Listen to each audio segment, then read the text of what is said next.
अस्सलाम वालेकुम जी, कैसे हैं आप सब। यहाँ पर बन रही है फ़िश और मैं आपको बताते चलूँ, आज मैंने नई नई खबर सुनी है कि जी चाँद जो है नज़र आ गया है, पहले ही नज़र आ गया है और रमज़ान के जो रोज़े हैं वो 29 होंगे और कुछ लोगों का कहना है कि रमज़ान के जो रोज़े हैं वो 30 होंगे। ये जो जुमेरात वाला दिन है उस दिन पूरा दिन चाँद सूरज ग्रहण लगा रहेगा, तो उस सूरज ग्रहण की वजह से जो है चाँद नज़र नहीं आएगा, क्योंकि चाँद जो नज़र आता है वो थोड़ा सा टाइम होता है। तो इस वजह से हफ्ते के दिन ईद होगी, तो अभी किसी को भी कुछ भी नहीं पता है।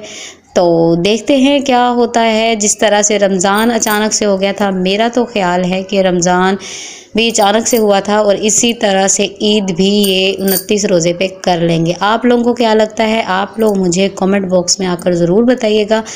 तो मैं इंतज़ार करूँगी आपके कमेंट का। तब तक के लिए अल्लाह हाफिज़।